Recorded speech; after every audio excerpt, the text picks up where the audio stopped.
بسم اللہ الرحمن الرحیم۔ رسول اللہ صلی اللہ علیہ وآلہ وسلم نے ارشاد فرمایا، فرض نماز کے بعد رات کے آخری حصے میں پڑھی گئی نماز سب سے بہتر ہے۔ رسول اللہ صلی اللہ علیہ وآلہ وسلم نے ارشاد فرمایا، اللہ تعالیٰ کو بندے کے یہ الفاظ بہت پسند ہیں جب وہ کہتا ہے اے اللہ میرے گناہ بخش دے، کیونکہ وہ جانتا ہے کہ اس کے گناہ اللہ کے سوا کوئی معاف نہیں کر سکتا۔ رسول اللہ صلی اللہ علیہ وآلہ وسلم نے ارشاد فرمایا، جو کام لوگوں کے سامنے کرنے کو ناپسند کرتے ہو وہ تنہائی میں بھی نہ کیا کرو۔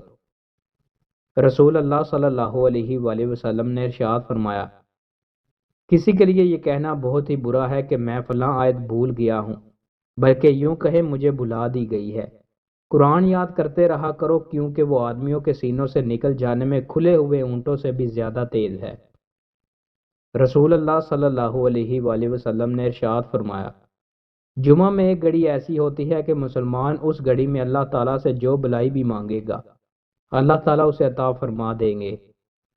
رسول اللہ صلی اللہ علیہ وآلہ وسلم نے ارشاد فرمایا، اگر انسان کے لیے مال کی دو وادیاں ہوں تو وہ تیسری تلاش کرتا ہے، انسان کے پیٹ کو صرف قبر کی مٹی ہی بھرے گی۔ رسول اللہ صلی اللہ علیہ وآلہ وسلم نے ارشاد فرمایا، تو جس چیز کو بھی اللہ تعالیٰ کے ڈر کی وجہ سے چھوڑے گا اللہ تعالیٰ تجھے اس سے بہتر عطا کرے گا۔ رسول اللہ صلی اللہ علیہ وآلہ وسلم نے ارشاد فرمایا، بڑے کبیرہ گناہ یہ ہیں اللہ کے ساتھ کسی کو شریک بنانا، والدین کی نافرمانی کرنا، ناحق قتل کرنا اور جھوٹی قسم اٹھانا۔ رسول اللہ صلی اللہ علیہ وآلہ وسلم نے ارشاد فرمایا، جس شخص نے دو آدمیوں میں صلح کرانے کی خاطر بات بنا کر کہی ہو اس نے جھوٹ نہیں بولا۔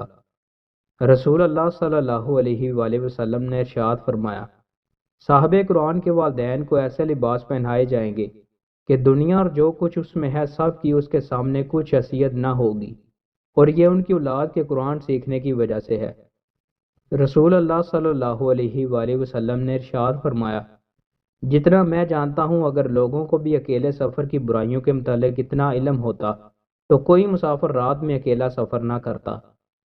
رسول اللہ صلی اللہ علیہ وآلہ وسلم نے ارشاد فرمایا، جس نے اجازت کے بغیر لوگوں کے گھر میں تانگ جھانک کی انہیں اجازت ہے کہ وہ اس کی آنکھ پھوڑ دیں۔